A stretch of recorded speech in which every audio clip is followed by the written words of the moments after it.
Hello, this is Shriyal Sethumadhavan and I am here with the architect Indrajit Kembhavi, the principal architect with Kembhavi Architecture Foundation. I am here in Bangalore at his office and we are here to talk about the Sattva Lumina project. Architect Indrajit is not easy to get, so thank you so much for your time amid your busy schedule and for giving us this time today. So Architect Indrajit, we have been doing some projects around and creating some videos, understanding the whole architectural view over it, and Sattva Lumina is one of it. I think a fab project in the making. So if you could just begin with telling us about this project, what was the initial brief that you all received as the architectural firm, and what is the scope and role of your team in this project? See, Sattva is one of the most premium brands of developers in the whole country, and they have been delivering a lot of premium products all over. So when they came to our office, when they approached us, they wanted to create a very interesting project, a very contemporary project, but something which is rooted into the, the ideology of Bangalore actually. So what's Bangalore? So Bangalore is a city which is having a nice cultural past, but it's also known as the tech capital of the world, probably today, the startup capital of the world. And predominantly, as we have seen, the buyers in Bangalore are all the people who are in the age groups between 30 and 50. So we have a very young consumer crowd for real estate. So we wanted to have, the whole idea was to, they wanted a design which suits with the sensibilities that blends the East and West well together. At the same time, having something which is very subdued, which is very, rooted in nature, very tropical, very contemporary. Something which is not loud or screams out, but it's a understated luxury or a quiet luxury as we talk in today's parlance.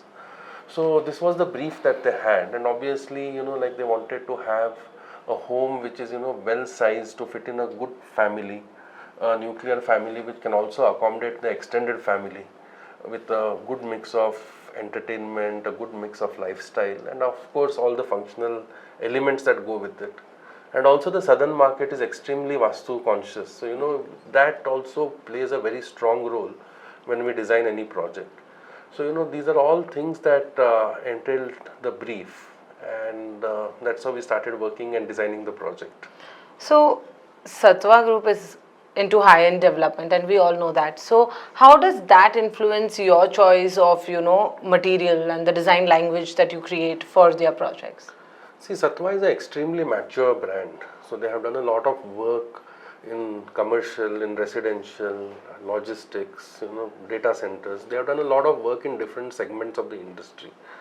And as architects, for us, it is very, very, easy to, deal with a very, very mature brand because they understand the intricacies of design, they understand the intricacies of detail. They also understand that there is a need to deliver more to a customer, and they don't cut corners. So when a client is very strong, it always helps an architect to give his best and try to develop a project which is extremely nice and extremely sensitive. So I think that way it was a great blend of design and client ideology which went forward to creating this project. How did the climate in Bangalore, or how has the climate in Bangalore influenced the whole orientation and the design layout of this project? See, one huge advantage of Bangalore probably is that it's probably the most idyllic climate. It has the most idyllic climate probably in the whole of the globe. Yes. So we don't see huge temperature fluctuations. So it is with small initiatives that we can make a building very, very climatically conscious. So if you see this particular site, we have beautiful, lanes which lead between the houses, and the houses on both sides cast shadows over these lanes. So at any given time when a person is walking through the site, he'll always be under the shadow, except probably at 12 noon when the sun is directly on the top.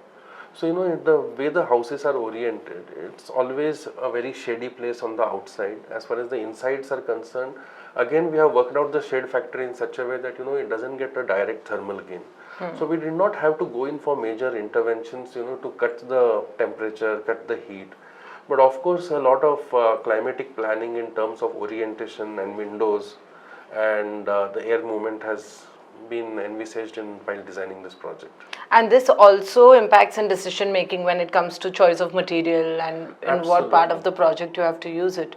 So coming to my next question, that I am aware that Fundermax products have been used in the interiors and exteriors of this project, and just speaking about the whole orientation side, just taking from there, why did you choose Fundermax for this multi-application project and what were the benefits it brought about? See, one advantage is that Fundermax is a second skin, so it also reduces a certain amount of thermal gain.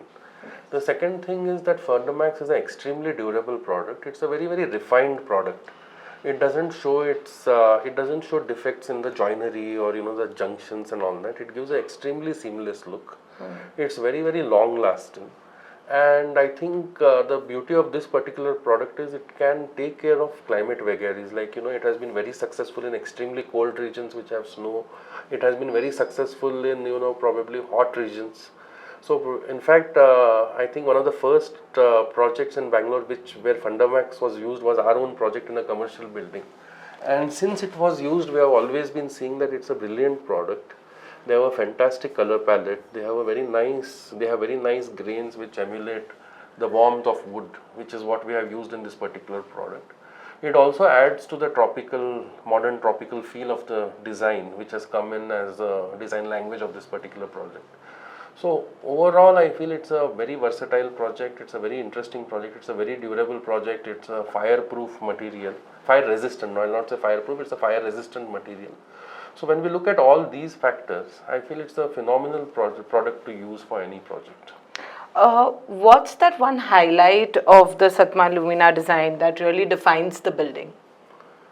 So I think the easygoing nature of the whole campus, something that doesn't overwhelm you, but at the same time provides a very serene environment and it calms you. So the whole ideology is that Indian cities are extremely chaotic, and traversing through the traffic morning and night gives a lot of strain on the body. And we are in Bangalore. Absolutely. This is, I think, probably the most chaotic traffic in the whole country.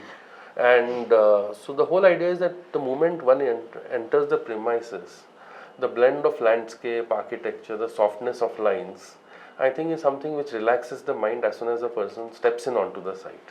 So the whole idea was to create the sense of calmness, sense of quietness, and give a very understated elegance to the whole space. And how do you see, this project contributing to the design language of the contemporary urban Bangalore? I think one of the important things I also see architects focusing on today is to bring the culture into the project design. So be it the traditional side or the urban side. Yes. So what is the case in this project?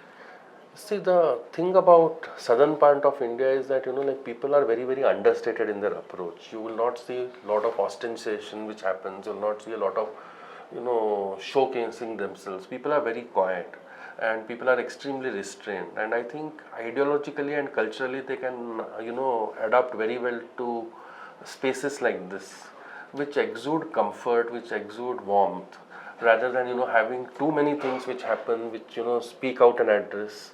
So it is something that you blend into an address. The address grows with time because the landscape grows onto the project. And it merges with nature. So of course Bangalore is always called the garden city. So the whole ideology is to we have a lot of glass in the project where you can see the outside. So communicating the inside spaces with the outside spaces is extremely a key factor whenever we design any space. And we have decks, we have balconies, so where people can sit out and enjoy the climate of the city. So I think these are all the factors which went into designing the whole project. I have discussed this with your team as well, but I would like to bring it up with you also. Sustainability. I think it's at the core of every business today. Yes. At the global level also, I think ESG norms are something that is now being discussed. So if you can tell me a little more about the role of sustainability in the project, in the Kembhavi ethos, and how do you see Fundermax complementing that as well?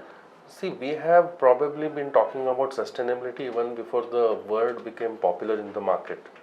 So the first gold-rated green building design in the country was designed by our office, where it was extremely, we used a lot of complex techniques, and sustainability has been a mantra that we define our firm with. So if a lot of people ask us what's the single thing that defines our firm, we always say it is contextually relevant green architecture. So this is an ideology that we don't deviate from, and subconsciously or consciously, it is a fitment that goes across all our work across.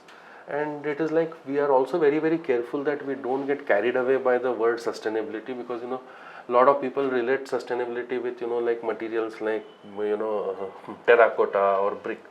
But we understand one thing, that real estate is something which has to be delivered fast with new age materials, with modern materials. So how do we use and frame those materials to make it sustainable? Like I think we have used porotherm blocks in this project to even cut down whatever little solar gain is there. So a lot of factors which go in. We have water treatment, we have garbage treatment, we have sewage treatment. So we have a little bit of solar energy which goes in. The space is limited, so we could not do too much of solar, but whatever maximum possible to make it a energy efficient, water efficient, thermally efficient building. So these are all things that have gone into the whole project. Given your experience with Fundermax, do you see yourself working with Fundermax going forward, and any specific kind of projects where you see their products coming on to use? So as I said, Fundermax is extremely versatile, and it definitely uplifts the finish of a building dramatically. See, today construction is getting extremely fast, extremely quick. So the line of the concrete surfaces sometimes is not as neat as it should be in our country, because of the speed of construction, the lack of labor force, which is becoming the biggest problem today. So when we look at the second skin which comes up, and that to something like Fundermax, where you get the neatness of detail, I think it is it's a material that is having a lot of versatile options where it can be used. So whether it's a commercial space, a residential space, or whether it's a hospitality space, I think a lot of spaces Fundermax can be used, and I think it is definitely being used, and it will be used much more in the future too. Now I'll come to my concluding question, and straight into the camera for your answer. If you have to define your relationship or experience with Fundermax in one word or one sentence, what would it be? See, Fundermax has been a very, very efficient brand. They are not pushy. They don't come to the architects and they don't try to push them to use the material. But the quality of material is so appealing that like architects, I think out of their own heart they want to use this particular material. And that way I feel it is going to be a very essential toolkit in every architect's design board. Thank you so much, Architect Indrajit. It's a pleasure speaking to you always, and good luck for this project and many more to come for you. And yes, thank you so much. Thanks for this lovely interview. Thank you. Bye.